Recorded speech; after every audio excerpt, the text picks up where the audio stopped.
Assalamualaikum warahmatullahi wabarakatuh. Perkenalkan, nama saya Mardiana dengan NIM 240109009, Prodi Tadris Matematika. Pada kesempatan kali ini, saya akan mempresentasikan tugas UTS saya, mata kuliah Kalkulus Multivariabel, dosen pengampu Ibu Irmayanti SPD MPD.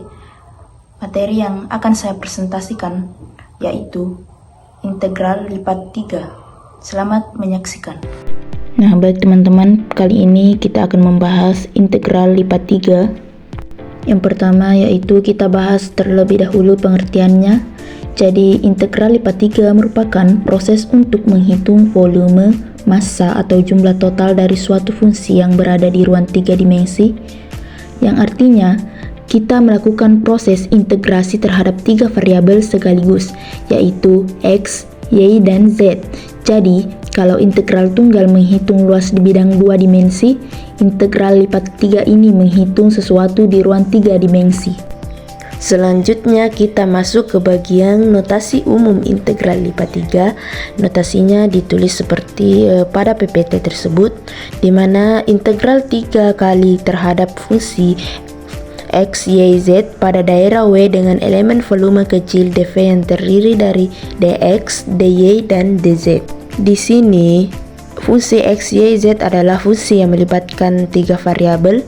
dv-nya berarti elemen volume kecil yang mewakili potongan ruang 3 dimensi, dan W adalah daerah integrasi atau ruang yang kita batas dengan nilai X, Y, dan Z tertentu. Untuk menghitung integral lipat 3, misalkan fungsi X, Y, Z didefinisikan pada balok atau ruang yang dibatasi oleh A sampai B, C sampai D, dan P sampai Q, maka bentuk integralnya bisa ditulis pada seperti di PPT tersebut. Nah, urutan integrasi ini bisa bervariasi. Kita bisa mengintegrasikan mulai dari X, Y, atau Z terlebih dahulu, dan kemungkinan urutan integrasi seperti dx, dy, dz, dy, dx, dz, dan seterusnya. Urutan ini biasanya dipilih berdasarkan mana yang paling mudah dihitung atau sesuai fungsi dan batasannya. Langkah-langkah penyelesaian integral lipat 3 yaitu, yang pertama, kita tentukan batas integrasi untuk masing-masing variabel.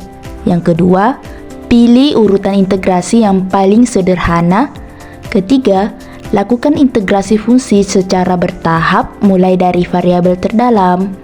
Dan yang terakhir yaitu kita sederhanakan hasilnya sampai kita mendapatkan nilai akhir.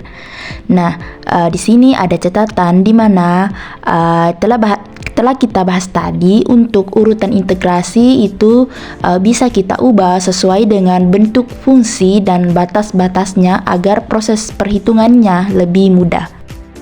Selanjutnya yaitu kita akan membahas contoh soal integral lipat 3, di mana di sini di PPT terdapat 2 contoh soal. Baik, pada soal pertama kita diminta menghitung integral 3 kali dari fungsi 2x. Daerah integrasinya adalah x dari 0 sampai 1, y dari 0 sampai 2, dan z dari 0 sampai 3. Nah, kita terlebih dahulu mengintegralkan 2x terhadap z dari 0 sampai 3 menghasilkan 6x. Kemudian kita lanjut integrasi terhadap y dari 0 sampai 2, 6x dikali 2 hasilnya menjadi 12x. Dan terakhir yaitu kita integrasikan terhadap x dari 0 sampai 1, di mana 12x diintegralkan menghasilkan 6 kuadrat, dan setelah kita substitusi batasnya hasil akhirnya adalah 6. Selanjutnya pada soal kedua kita akan menyelesaikan dengan seperti soal pertama, di mana pada soal kedua ini kita menghitung integral dari 3 kali dari fungsi 8x, y, z dengan daerah batas yaitu x dari 2 sampai 3, y dari 1 sampai 2, dan z dari 0 sampai 1. Dan kita tuliskan integralnya seperti yang di PPT. Kemudian kita integralkan mulai dari z terlebih dahulu karena dz paling kanan atau paling dalam, kemudian x, dan terakhir terhadap y sesuai dengan urutan tanda integrasinya, dan hasil akhirnya adalah 15.